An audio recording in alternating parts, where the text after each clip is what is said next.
Olá, que bom receber você aqui no programa Economia do Futuro. É muito bom para nós sabermos que você está aí do outro lado, nos prestigiando e nos acompanhando.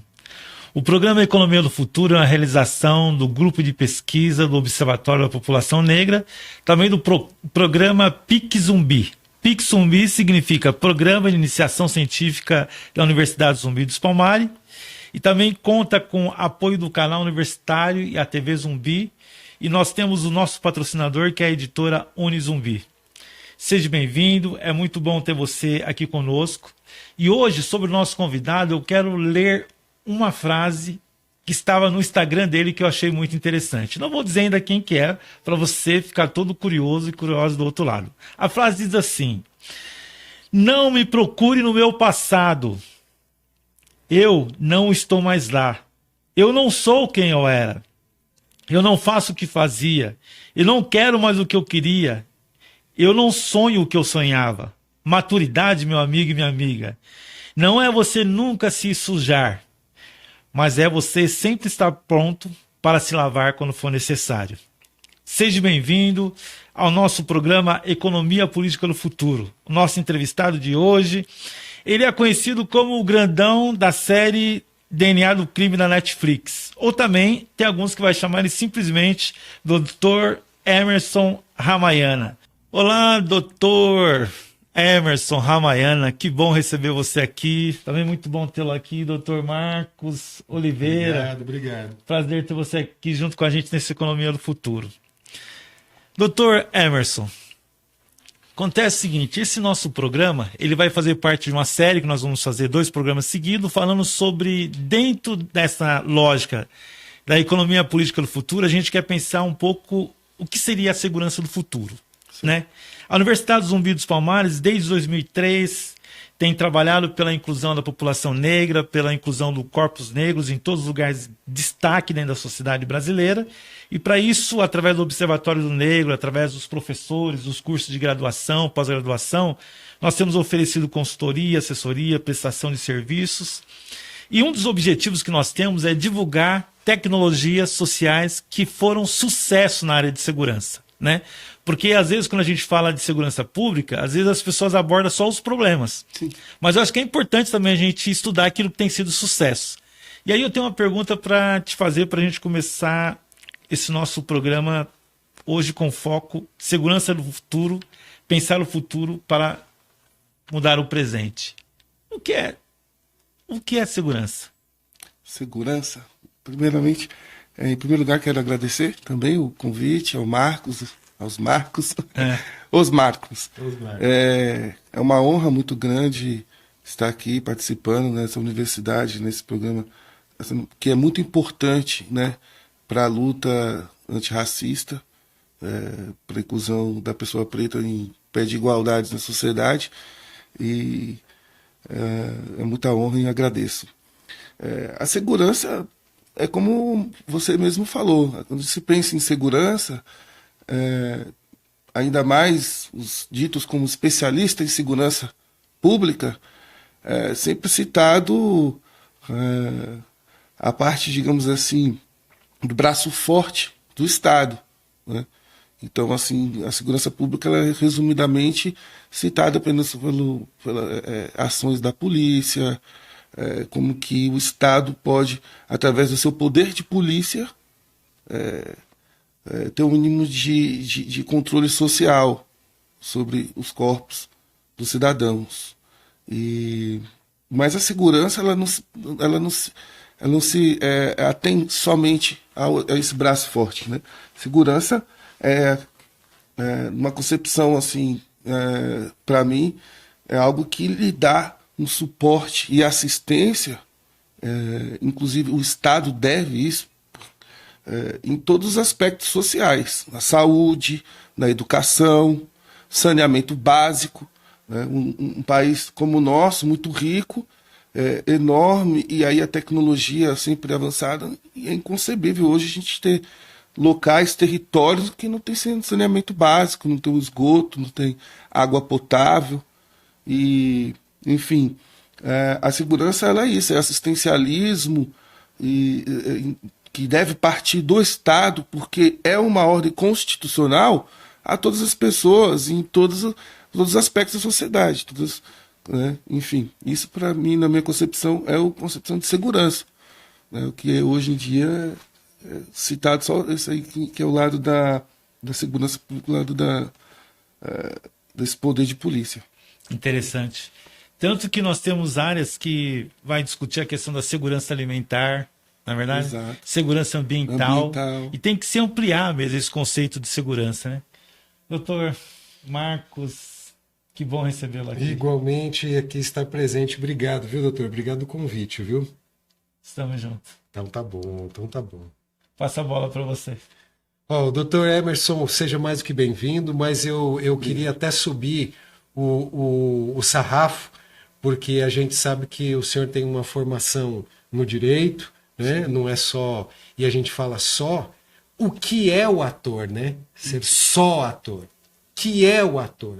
Mas que bom um ator com uma formação em direito e também um ator que tem uma formação de vida.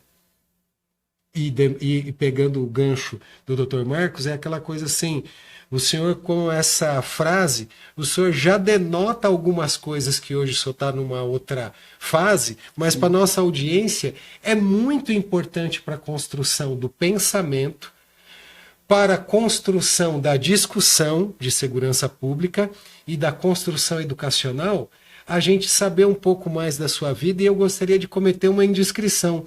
O senhor é egresso do sistema prisional? Como é que o senhor chegou lá? Como é que o senhor viveu lá? E como é que o senhor chegou a ser quem o senhor é hoje? Sim. Importante essa pergunta. Primeiro, eu tenho uma crítica construtiva à palavra egresso. Porque egresso realmente, né? A pessoa que saiu, né? Saiu do sistema, o egresso do sistema penitenciário. O egresso, mas socialmente, a gente fala assim, egresso sempre se remete à pessoa que saiu do sistema penitenciário. O sistema penitenciário, ele é uma máquina de moer corpos. Então, a gente as pessoas que passam por lá e hoje estão em liberdade e conseguem minimamente sobreviver, eles são sobreviventes. Então, eu chamo de sobreviventes do cárcere. Eu sou um sobrevivente do cárcere. Tive a minha estadia, né, digamos assim, custodiado pelo Estado durante 10 anos.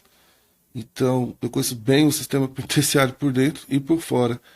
E como eu cheguei no sistema penitenciário,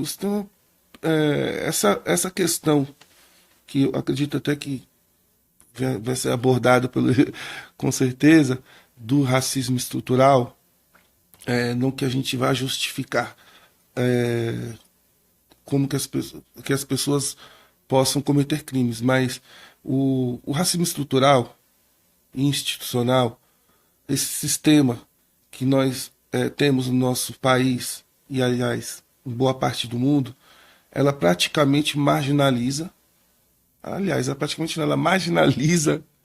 as pessoas periféricas, principalmente pretas, jovens, e todas as estatísticas e índices mostram que a nossa população carcerária predominantemente é de pessoas pretas, jovens, entre 18 e 29 anos, com baixa escolaridade e sem ter oportunidades de emprego, né? Famílias desestruturadas.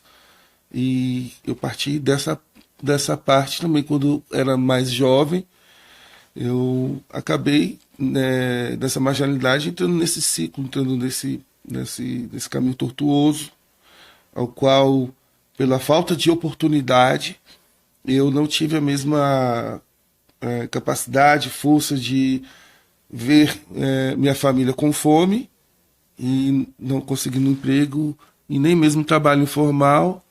Não tive essa mesma paciência que muitos têm, enfim. E aí acabei entrando nesse mundo da criminalidade,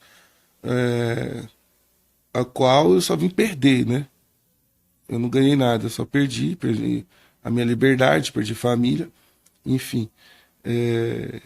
E aí passei pelo sistema, fui torturado, eu perdi 70% da audição do lado esquerdo em tortura policial, eu passei por todas as mazelas que a gente se passa dentro do sistema carcerário. É por isso que eu chamo a gente de sobrevivente, não é, Grécia? Sobrevivente. E consegui sair desse ciclo não porque o sistema me proporcionou uma, digamos, ressocialização também é uma outra palavra que eu critico bastante, porque como uma pessoa que nunca nem foi socializada pode ser ressocializada. Muitos corpos pretos nas periferias não têm essa sociabilidade, qual tem a branquitude, nem as mesmas oportunidades. E aí acabam entrando nesse ciclo, e que realmente acredito ser já pensado desde o início, né, da nossa república. Enfim, e tive essa experiência, infortúnio, né, de passar pelo cárcere, e o que me fez chegar até aqui, superar, foi a educação, que eu acho que a única política pública dentro da penitenciária, do sistema prisional, que deu certo, pelo menos para a minha pessoa, foi realizar uma prova do Enem dentro do cárcere, a qual eu me dediquei muito em estudar, afinal eu tinha bastante tempo, e aí ao invés de ficar jogando futebol, levantando maromba, né, pegando peso, eu fui exercitar o meu cérebro, tinha uma biblioteca, e aí fui estudando e fiz a prova já pensando, eu vou utilizar a nota dessa prova do Enem para eu poder entrar na faculdade, porque eu não vou ter oportunidade de emprego para quando eu sair, não vou ter dinheiro para pagar uma faculdade, então minimamente eu vou utilizar para... Então foi assim que eu deixei o cárcere, né? Então, já com esse pensamento, eu já praticava a justiça lá dentro, eu operava o direito como rábula, e lá dentro a gente se denomina como recursista, né?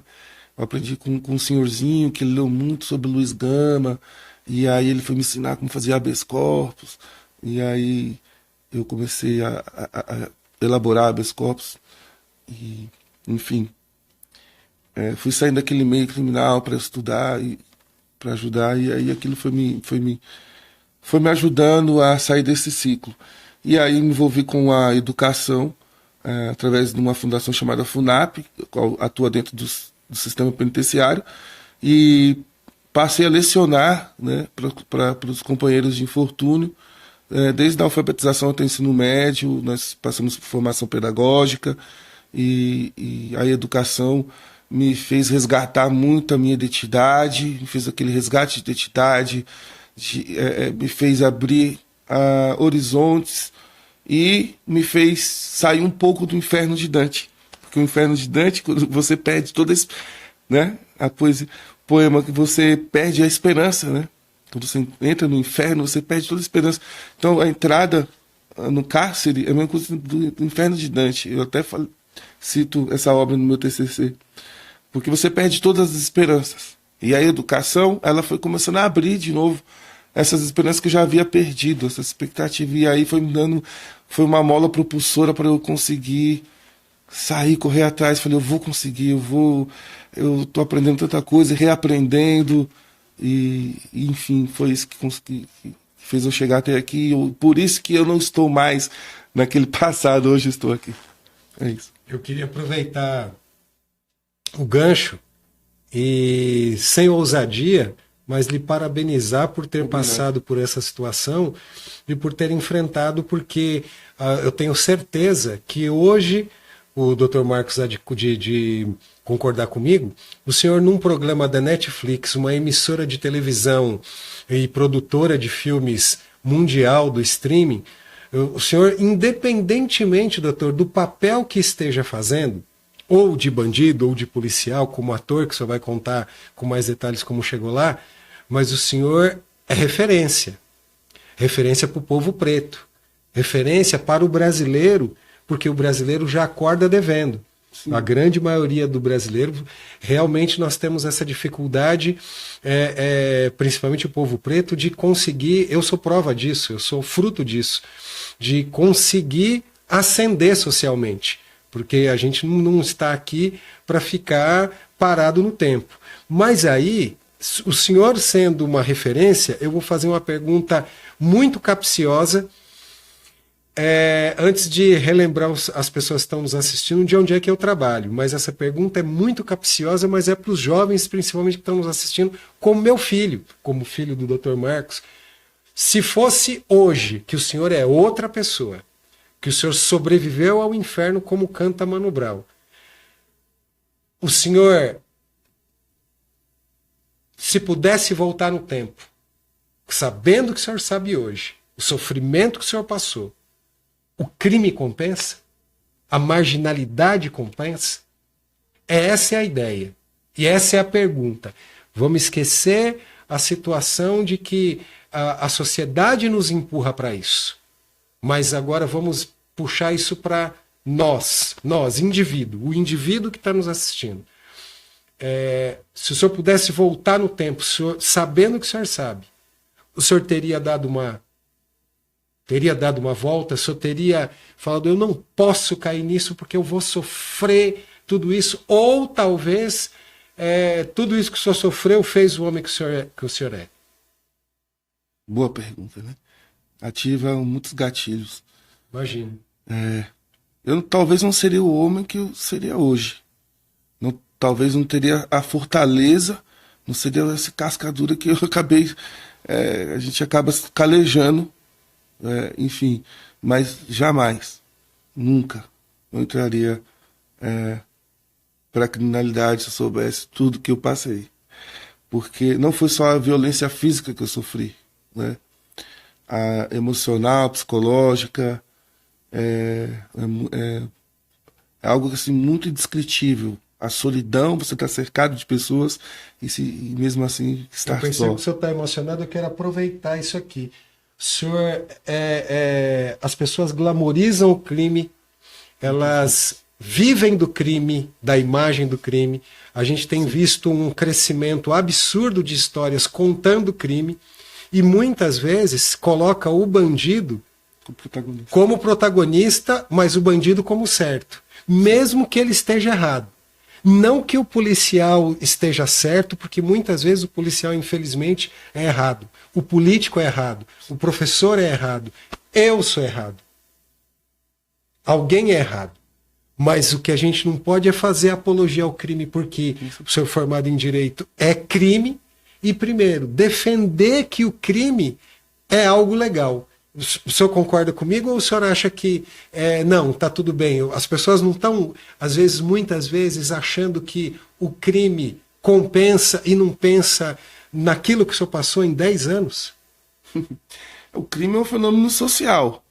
Ele existiu antes mesmo da civilização. Nós somos civilizados e não vai deixar de existir. Mas o crime, ele não compensa. Hoje, se eu for dizer para todos os jovens se compensou, não compensa para nem quem pegou milhões. Porque eu conheço pessoas que ficaram presas comigo, eles são meus amigos hoje, que cometeram o maior assalto do Brasil de todas as épocas, e eles não são milionários, nem sofreram, e então não compensa. Muitas vezes o desespero, e a pessoa faz algo ali na emoção, eu preciso manter, e sai para fazer algo assim, ela não pensa, né? Muitas vezes ela tem até um exemplo, mas na hora ela não vai pensar. Se ela pensasse, como se eu pensasse, soubesse tudo isso, jamais eu teria entrado para a vida do crime, porque realmente não compensa, você perde tudo. Para lhe resumir, a gente perde tudo. A gente perde a dignidade da pessoa humana. Quando você está no crime, você não pensa que você vai parar dentro do sistema penitenciário. E aqueles que tiveram sorte, como eu, de parar lá, porque a gente sabe que a letalidade policial é alta, e ainda mais agora, nos tempos atuais. Então muitos não têm nem chance. Mas quando você tem lá, você perde a sua dignidade. Você perde a dignidade da pessoa humana. E aí eu remeto o sistema penitenciário à escravidão, ao grande navio negreiro, à grande fazenda de senhor. Porque ali você não é visto como homem, como gente. Uma mulher presa não é vista como uma mulher. Nós somos vistos como coisas, objetos. Não é? Inclusive, ouvi de um diretor dizendo para um outro e nos corredores do sistema onde eu estava, porque eu tinha até um acesso lá, uma sala de aula, a gente tinha sala dos professores, cabelo, que eles enxergavam os presos como cifrões. Então, assim, como os escravos, as pessoas pretas eram tidos como coisas, não ser humanos, o sistema penitenciário, assim, o Estado também trata as pessoas. Então você perde a dignidade da pessoa humana, você perde tudo. Perde família, depois você vem com esse estigma de regressa e não consegue mais nada. Você perde seus sonhos, porque muitos sonhos que você tinha, você não vai poder fazer mais, né? Por exemplo, se você tem um sonho de quero morar em outro país, você não vai poder mais. Eu quero ter um sonho de estar para a polícia, já não vai estar mais. Eu quero ter um sonho de prestar um concurso, é muito difícil. Então, assim, acaba com tudo, acaba com seus sonhos, acaba com sua liberdade, acaba com a família, acaba com a sua dignidade de pessoa humana, então acaba com tudo. Então não vale a pena, eu digo isso para... Inclusive eu digo para meus clientes, eu advogo, que sou criminalista, e não só presto assistência jurídica, quando eu vou, eu falo da minha história para eles e falo que não vale a pena. E incentivo eles, um dia você está aí desse lado, mas você vai poder estar aqui, desse lado da grade. Você é um exemplo. Parabéns. É isso. Doutor Hermes, deixa eu fazer uma pergunta. Quando eu fiz mestrado na Federal do ABC, lá tem muitos alunos estrangeiros que chegam para estudar lá. E um dos amigos meus, eu tinha uma curiosidade, e eu pensei que, na verdade, que um dos pontos que o Brasil tem que mudar muito é a gente pensar em outros valores civilizatórios que não seja só os valores da branquitude. Né? Eu defendo muito, discuti isso no meu mestrado, discuto hoje no doutorado, que é como que os valores civilizatórios afro-brasileiros podem contribuir para a gente se melhorar enquanto sociedade. E esse meu amigo, ele me contou um relato que eu perguntei para ele, rapaz, eu queria saber como que é a questão da cadeia lá na aldeia que você veio, porque ele veio de uma aldeia, de um país africano, de Guiné-Bissau, mas ele morava dentro de uma aldeia. O pai deles é agricultor, a mãe agricultora. Ele falou, rapaz, lá a gente não tem cadeia. Eu falei, não tem cadeia na aldeia? Aí ele falou, não tem. Eu falei, quando acontece alguma coisa errada?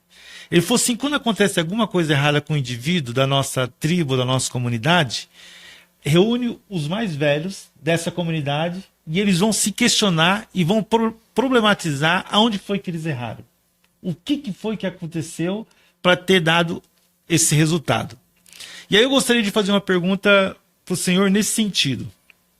O senhor viu alguma experiência social, alguma tecnologia social? Porque às vezes as pessoas pensam que tecnologia é só o celular que você está nos assistindo. Na verdade, tecnologia é qualquer recurso que você usa para mudar a natureza ou a sociedade. Sim. No caso, essa caneta é uma tecnologia, esse óculos é outra tecnologia.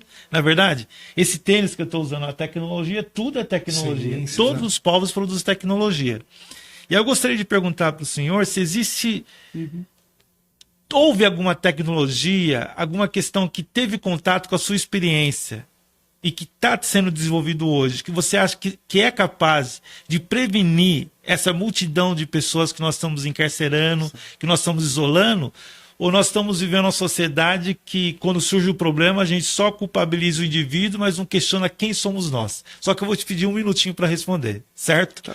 Por quê? Você está acordado e nos assistindo no programa Economia do Futuro, que hoje está falando sobre segurança no futuro. Meu amigo, se você está assistindo, você sabe que desde o primeiro programa nós estamos com a senha do programa. Lembra da senha? Sim.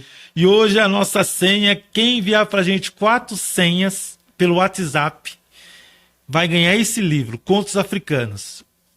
Para você enviar essas senhas para nós... Já foi. Eu já mandei os 4. Já? Já foi. Já ganhei. Pode me dar. Não, mentira, manda. Para você enviar essa senha para nós, o nosso WhatsApp é 11 99 599 8933. Vou repetir.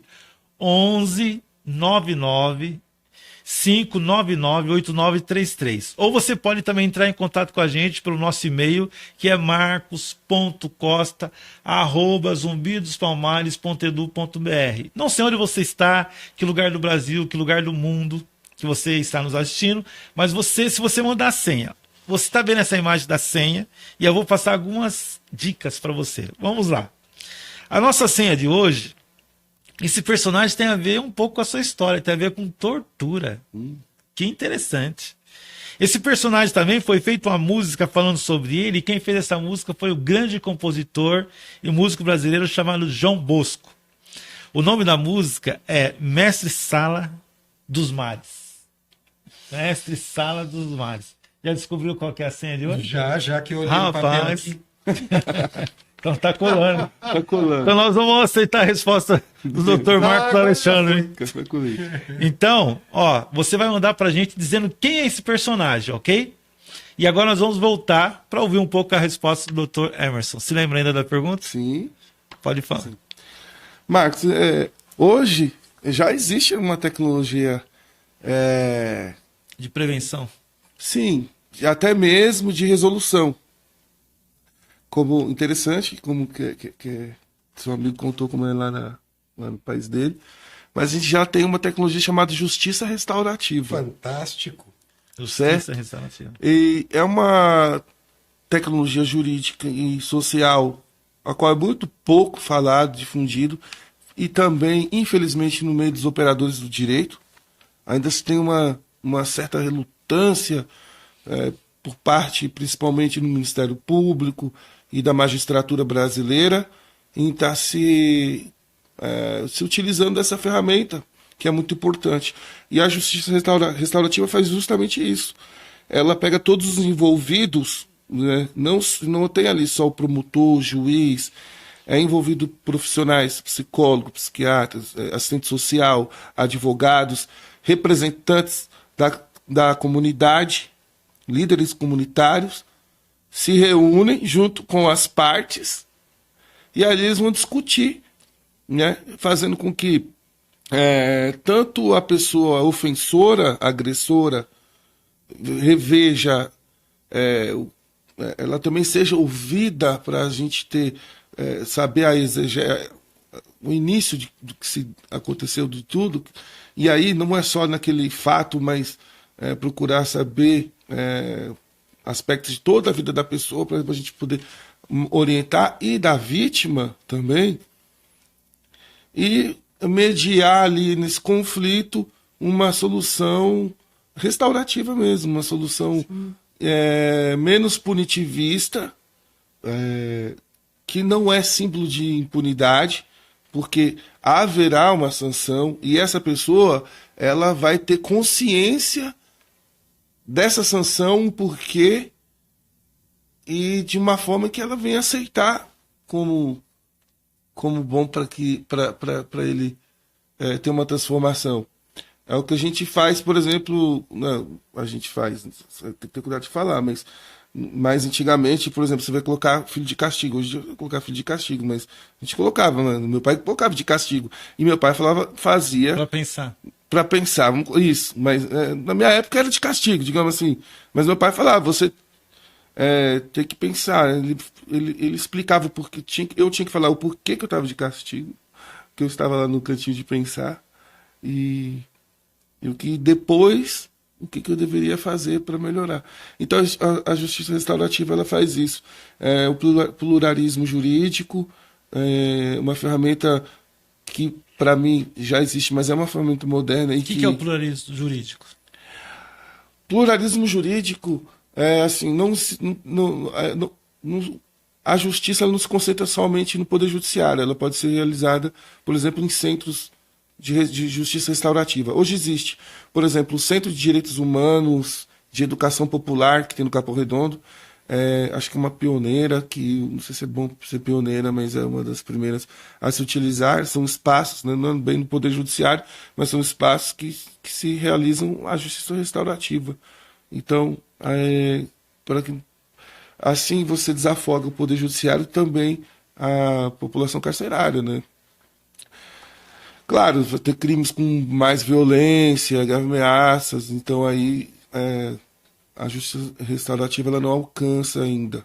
Ainda não tem um mecanismo para você alcançar crimes com maior potencial ofensivo. Mas eu acredito que com estudos e dá para a gente utilizar também em algum aspecto, mesmo assim a pessoa pode cumprir sua pena de uma forma consciente, né? Porque muitas vezes eu já vi pessoas companheiros de infortúnio que não aceitavam, mesmo estando ali. Eu sei que eu roubei, mas, tipo, eu passei fome porque me jogaram naquele lugar, não me deram oportunidade. Então, tipo, pra ele aquilo é uma revolta que ele não vai aceitar. E por conta de que prendeu, joga ali dentro e acabou. E aí você fica com aquela revolta e tudo. Você passa solidão, você passa saudade, passa depressão, ansiedade.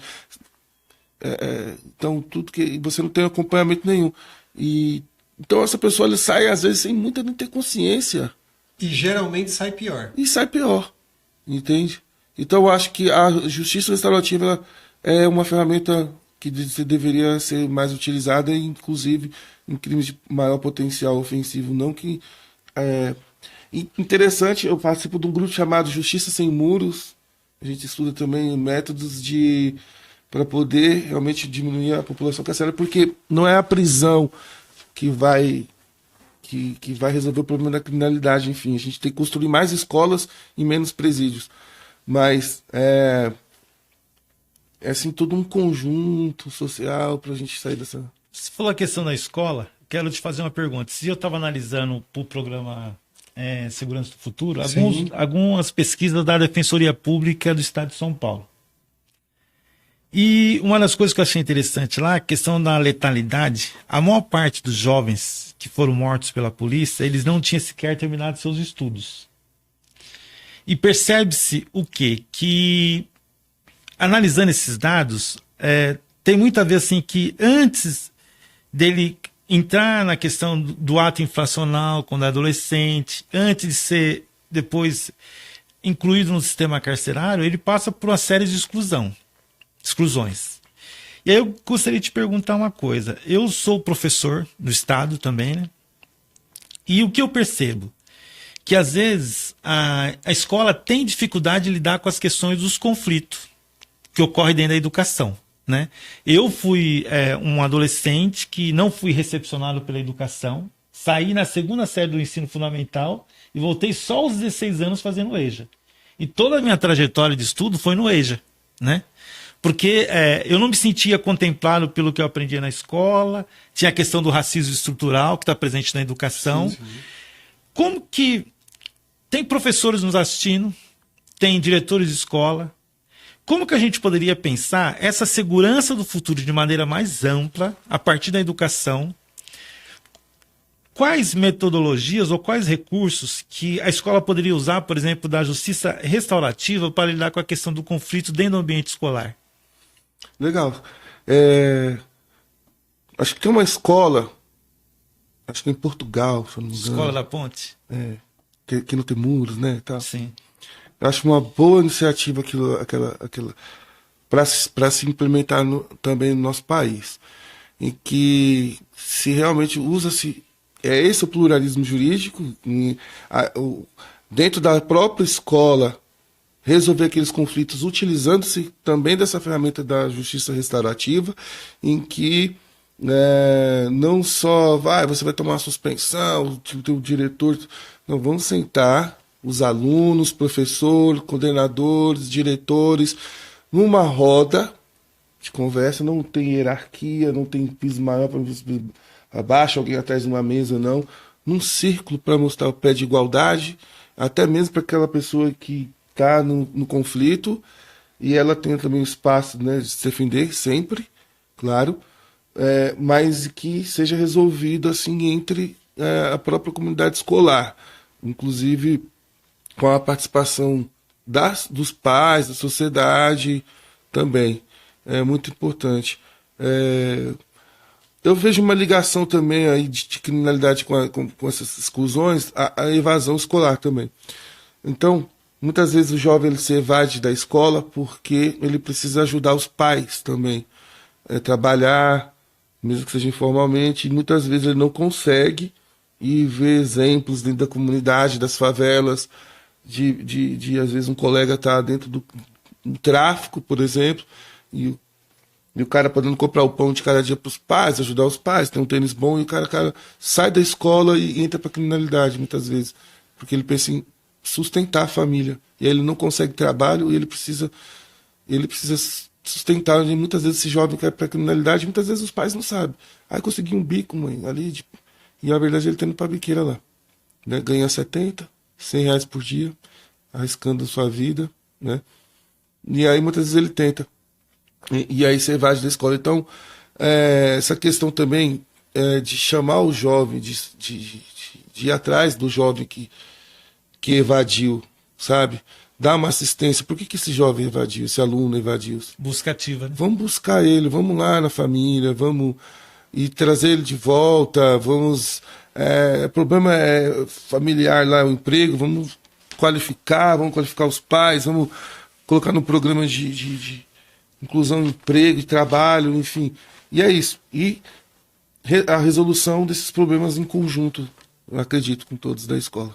E aí o que você está falando, acho que tem muito a ver com o princípio civilizatório afro-brasileiro, que é o comunitarismo. Sim. Tem um ditado africano que diz assim, que uma criança, ela não deve ser cuidada só por um indivíduo, mas por toda a aldeia, né? E eu acho que a gente tem que resgatar esse comunitarismo. Quando eu era pequeno, um cara me via na rua atacando uma pedra, ele vinha, puxava minha orelha e dizia assim, eu vou falar pro seu pai. Sim. Porque ele tinha vínculo com meu pai, tinha vínculo com a minha mãe. E a gente tem que resgatar isso de novo na nossa civilidade. Mas uma coisa interessante, aproveitando, João Walter Cotrim Machado. Eu conheci a Justiça Restaurativa através desse juiz, presidente na época no Fórum de Ferraz de Vasconcelos. E aí, quando ele me apresentou isso há uns 15 anos, olha, era assustador. Eu me surpreendi com aquela ideia. E aí eu fui estudar um pouquinho, que nem o doutor estudou, o doutor também está estudando, e uma coisa interessante, ponto de contato é esse. O primeiro, muitas vezes o que a pessoa quer não é nem o celular, é um pedido de desculpa. Porque se ela entrar em contato com a situação do outro, muitas vezes ela vai falar assim, mas foi nesse sentido, foi assim, não, nem me entrega o celular, não, vamos conversar, vamos se entender. Parece absurdo, né? Mas é isso mesmo. A pessoa quer um pedido de desculpa. Se você tivesse falado comigo, se você tivesse me procurado, você não precisaria ter feito isso. Nos crimes nos crimes contra a honra, de menor potencial ofensivo, o doutor está muito certo, e também até em alguns crimes, por mais que hoje a gente tenha uma grande pressão, e tem que ter mesmo, porque a mulher merece todo respeito, mas em alguns crimes de importunação sexual, numa conduta que as condutas às vezes têm que ser sopesadas também a sua gravidade, é isso que tem que fazer. O que ela quer é desculpa do cara e o cara se colocar no seu lugar. Sim. Se colocar e colocá-la no lugar dela. Eu sou um ser humano, você é um ser humano, eu tenho o meu direito, você tem o seu direito, você excedeu o seu direito, você invadiu o meu espaço, eu exijo um pedido de desculpas e eu quero um compromisso seu de que você não fará isso com outras pessoas. Eu não quero você preso. Eu não quero você preso. Eu não quero alimentar a máquina do crime. Eu não quero colocar você na universidade do crime. Eu não quero te prejudicar a sua vida. Mas o que eu quero é que você entenda. Eu quero pôr você de castigo. Então o doutor foi muito feliz nisso, só que a gente perdeu, e por isso que a economia, uma aula de economia, um programa de economia, a gente fala aqui, olha quantas lições estamos tirando. A grande economia é essa, a gente faz propaganda, tem que fazer, tem que vender, mas a gente faz a propaganda do ter e não do ser, então a gente influencia cada vez mais a sociedade, o jovem, que tem um cérebro plástico ainda em formação, quanto nós mudamos, né? A gente quer uma coisa e depois não quer mais, mas naquela hora que a gente quer mais porque a gente viu a propaganda. E outra coisa que acontece, nós não fazemos uma comunicação pública para voltar nesse grande valor que o africano e os povos originários têm, que é, você não é meu filho, você é filho de todo mundo. Exato. Eu tenho responsabilidade por você. E o cara sentir isso. Hoje, a gente fica pensando, como é que o cara quer fazer uma campanha, você falou de hierarquia, como é que quer falar, respeita a polícia? O cara não respeita a mãe, ela não respeita o tio, ela não respeita o professor, ela não respeita o vizinho, ela não se respeita, ela vai respeitar o polícia? E aí fica aquela coisa, o policial medindo força, E aí, por isso que eu falei, encerrando, eu sou policial, sou da Polícia Científica, cuido da comunicação na Polícia Científica, até sempre bom pontuar isso. E uma coisa assim, eu parabenizo o doutor, não é nem com condescendência e nem passando pano naquelas pessoas que dentro do sistema policial, infelizmente, cometeram crimes contra ele, porque isso é crime. Então não pode ter crime nem de um lado, nem do outro. E infelizmente fica a competição de quem é mais criminoso, quem errou mais. E não tem essa sentada de conversar e falar assim, nós precisamos rever, antes que é assim, num país, num mundo de caolhos, todo mundo fique cego. Aí, encerrando, se me permite, mas eu não vou deixar uma pergunta, mas uma reflexão, porque o senhor vai continuar com o nosso ilustríssimo convidado, contar como é que ele chegou na Netflix e como ele é um exemplo, mas a gente parar para pensar uma coisa assim, as 3 velocidades do direito, criado por um brasileiro, né? Então a gente tem que ser mais rápido com aqueles crimes que são excessivamente graves, a gente tem que ser médio com aqueles crimes que são mais médios. E a gente tem que ser bem devagar com aqueles crimes que são leves, para não jogar logo o cara na cadeia, que depois não dá para tirar. Né? Não dá para tirar. E o último, que é pensar no direito penal do inimigo. Se é para usar direito penal do inimigo, quem é o inimigo? O cidadão comum? O menor em conflito com a lei? O inimigo da sociedade é aquele que rouba para comer? O inimigo da sociedade é aquele que faz o pequeno furto? Ou será que o grande inimigo é aquele que a gente, infelizmente, não quer enfrentar enquanto sociedade, que são aqueles inimigos que têm os seus tentáculos enfiados nas instituições que nós precisamos defender? Porque se a gente não trabalhar, usar o direito penal do inimigo para esses grandes roubadores que nos roubam milhões, mas a gente se preocupa em ficar enxugando gelo com essa meia dúzia de gato pingado que, no fundo, só alimenta a máquina do crime. É essa reflexão que eu deixo para o doutor, me despedindo do doutor Emerson com a maior dor no coração, mas eu tenho meus alunos lá e de você que está nos assistindo. Aproveite essas oportunidades, porque não é todo dia que a gente tem um ator Netflixial. Criei um neologismo, né? Até o próximo programa. Pessoal, também quero me despedir de vocês, quero agradecer a presença do Dr. Marcos Alexandre Oliveira, do nosso ator, Dr. Emerson Ramayana. Muito obrigado por sua presença. Quero dizer que eu aprendi muito. E eu quero deixar algo para você pensar. Nós falamos hoje sobre segurança do futuro e justiça restaurativa. A justiça que você está promovendo dentro da sua casa, na sua rua, no seu bairro, no seu trabalho, é para destruir ou para restaurar o outro? Pensa nisso, tá bem? Porque a mudança começa dentro de cada um de nós. Até o próximo programa e valeu.